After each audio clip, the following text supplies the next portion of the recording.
Hi guys, ನಮಸ್ಕಾರ. ಮತ್ತೊಂದು ಹೊಸ ವಿಡಿಯೋಗೆ ಸ್ವಾಗತ.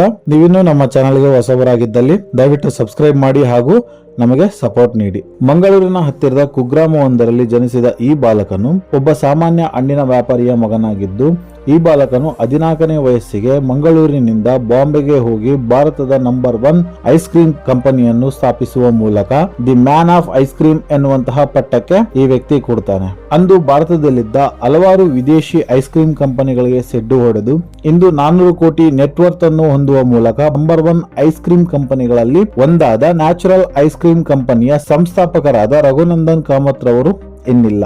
ಅವರು ನಮ್ಮನ್ನೆಲ್ಲ ಬಿಟ್ಟು ಹೋದ ಈ ಸಂದರ್ಭದಲ್ಲಿ ಅವರ ಯಶೋಗಾಥೆಯನ್ನು ಕೇಳೋಣ. ಕೊನೆವರೆಗೂ ಈ ವಿಡಿಯೋನ ನೋಡಿ.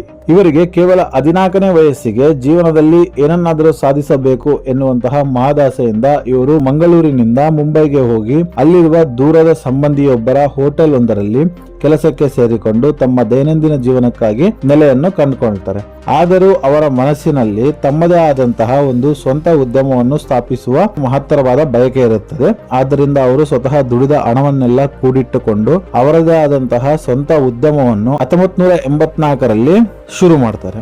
ಆದ್ರೆ ಎಲ್ಲಾ ಐಸ್ ಕ್ರೀಮ್ಗಳು ಒಂದೇ ಅಲ್ವಾ? ಇವ್ರಂತದ್ ಮಾಡಿದ್ದಾದ್ರೂ ಏನು?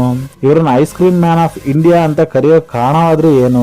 ಭಾರತದಲ್ಲಿ ಇವರ ಉತ್ಪಾದನೆಗೆ ಯಾಕೆ ಇಷ್ಟೊಂದು ಪ್ರಾಮುಖ್ಯತೆ ಸಿಕ್ತು? ಕೊನೆವರೆಗೂ ನೋಡಿ. ರಘುನಂದನ್ ಕಾಮತ್ ರವರು ಎಲ್ಲಾ ಐಸ್ ಕ್ರೀಮ್ ಗಳಂತೆ ಇವರು ಸಹ ಫ್ಲೇವರ್ ಐಸ್ ಕ್ರೀಮ್ ಗಳನ್ನ ಮಾಡ್ತಾ ಇರ್ತಾರೆ. ಆದ್ರೆ ಇವರಿಗೆ ಒಂದು ಐಡಿಯಾ ಬರುತ್ತೆ, ನಾನು ಇದೇ ರೀತಿ ಫ್ಲೇವರ್ಡ್ ಐಸ್ ಕ್ರೀಮ್ ಮಾಡ್ತಾ ಹೋದ್ರೆ ಯಾವುದೇ ಬೆಳವಣಿಗೆ ಸಿಗೋದಿಲ್ಲ, ನಾನೇನಾದ್ರೂ ವಿಶೇಷವಾಗಿ ಮಾಡ್ಬೇಕಂತ ಹೊಸದಾದ ಆವಿಷ್ಕಾರವೊಂದನ್ನ ಇವರು ಮಾಡ್ತಾರೆ. ಅದೇನಪ್ಪಾ ಅಂದ್ರೆ ಐಸ್ ಕ್ರೀಮ್ ಗೆ ಯಾಕೆ ಬರೀ ಫ್ರೂಟ್ ಫ್ಲೇವರ್ ನ ಹಾಕ್ಬೇಕು, ಫ್ರೂಟ್ ಅನ್ನೇ ಐಸ್ ಕ್ರೀಮ್ ಗೆ ಹಾಕಿ ಜನರಿಗೆ ತಿನ್ನಲು ಬಿಡಿಸಬಹುದಲ್ಲ ಅಂತ ಆಲೋಚನೆ ಮಾಡ್ತಾರೆ. ಐಸ್ ಕ್ರೀಮ್ ಗೆ ಹಣ್ಣುಗಳನ್ನು ಮತ್ತು ಡ್ರೈ ಫ್ರೂಟ್ಸ್ ಗಳನ್ನು ಮಿಶ್ರಣ ಮಾಡಿ ಮಾಡಿದ್ರೆ ಹೇಗಿರುತ್ತೆ ಅಂತ ಇವರು ಆಲೋಚನೆ ಮಾಡಲು ಶುರು ಮಾಡ್ತಾರೆ. ಅದಾದ ನಂತರ ಅವರು ಸ್ವಲ್ಪ ಪ್ರಮಾಣದ ಐಸ್ ಕ್ರೀಮ್ ಗಳನ್ನು ತಯಾರಿ ಮಾಡೋಕೆ ಶುರು ಮಾಡ್ತಾರೆ. ಶುರು ಮಾಡಿದ ನಂತರ ಕೆಲವು ದಿನಗಳಲ್ಲಿ ಇವರಿಗೆ ಯಾವುದೇ ತರನಾದ ಐಸ್ ಕ್ರೀಮ್ ಆರ್ಡರ್ಗಳು ಅತಿ ಹೆಚ್ಚಾಗಿ ಬರೋದಿಲ್ಲ. ದಿನೇ ದಿನೇ ಐಸ್ ಕ್ರೀಮ್ ಕ್ವಾಲಿಟಿ ಮತ್ತು ವಿಧ ವಿಧವಾದ ಹಣ್ಣುಗಳನ್ನ ಐಸ್ ಕ್ರೀಮ್ ನಲ್ಲಿ ಮಿಕ್ಸ್ ಮಾಡುವ ಮೂಲಕ ಜನರಿಗೆ ದಿನಕ್ಕೊಂದು ತರಹದ ರುಚಿಯನ್ನು ಇವರು ಬಡಿಸೋಕೆ ಶುರು ಮಾಡ್ತಾರೆ. ಅದು ಭಾರತದಾದ್ಯಂತ ಅತಿ ಹೆಚ್ಚಾಗಿ ಪ್ರಸಿದ್ಧಿ ಹೊಂದೋಕೆ ಶುರುವಾಗುತ್ತೆ. ಹೆಚ್ಚೆಚ್ಚು ಪ್ರಚಾರ ಆದಾಗ ಫ್ರಾಂಚೈಸ್ ಅಡಿಯಲ್ಲಿ ಭಾರತದಾದ್ಯಂತ ಹಲವಾರು ಬ್ರಾಂಚ್ಗಳು ಶುರುವಾಗ್ತವೆ. ಇವರ ನ್ಯಾಚುರಲ್ ಐಸ್ ಕ್ರೀಮ್ ಅನ್ನುವಂತಹ ಕಂಪನಿ ಅತಿ ಹೆಚ್ಚಾಗಿ ಪ್ರಸಿದ್ಧಿಯನ್ನು ಪಡೆಯೋಕೆ ಕಾರಣ ಆಯಿತು.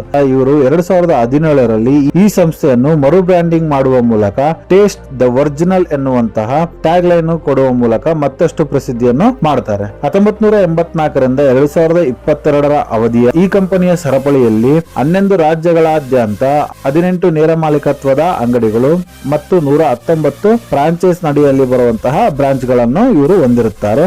ಮಹಾರಾಷ್ಟ್ರ, ಪಶ್ಚಿಮ ಬಂಗಾಳ, ಗೋವಾ, ಕರ್ನಾಟಕ, ತೆಲಂಗಾಣ, ಕೇರಳ, ಮಧ್ಯಪ್ರದೇಶ, ಛತ್ತೀಸ್ಗಢ, ಗುಜರಾತ್, ರಾಜಸ್ಥಾನ್ ಮತ್ತು ದೆಹಲಿಯಲ್ಲಿ ಇವರ ಬ್ರಾಂಚ್ಗಳು ಇವೆ.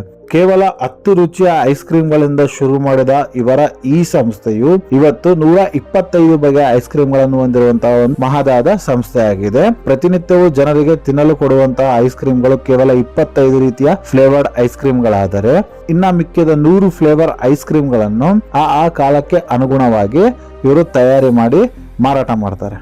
ಈ ಸಂಸ್ಥೆಯ ಸಂಸ್ಥಾಪಕ ಮತ್ತು ಮಾಲೀಕರಾಗಿದ್ದ ರಘುನಂದನ್ ಕಾಮತ್ ಅವರು ಹಲವಾರು ದಿನಗಳಿಂದ ವಯೋಸಹಜ ಕಾಯಿಲೆಗಳಿಂದ ಬಳಲ್ತಾ ಇರ್ತಾರೆ. ಮೇ 17, 2024ರಂದು ಇವರು ಇಹಲೋಕ ತ್ಯಜಿಸ್ತಾರೆ. ಅವರ ಈ ಒಂದು ಸಾಧನೆಯು ಮಹತ್ವವಾದದ್ದು. ಅವರ ಆತ್ಮಕ್ಕೆ ಶಾಂತಿ ಸಿಗಲೆಂದು ಇವರು ಸ್ಥಾಪಿಸಿದ ಕಂಪನಿಯು ಮತ್ತಷ್ಟು ಅಭಿವೃದ್ಧಿಯಾಗಲಿ ಅಂತ ಆ ದೇವರಲ್ಲಿ ಪ್ರಾರ್ಥಿಸುತ್ತಾ ಅವರ ಆತ್ಮಕ್ಕೆ ಶಾಂತಿ ಸಿಗಲಿ ಎಂದು ಕೋರುತ್ತಾ ನಾವು ಈ ವಿಡಿಯೋನ ಮುಗಿಸ್ತಿದ್ದೇವೆ.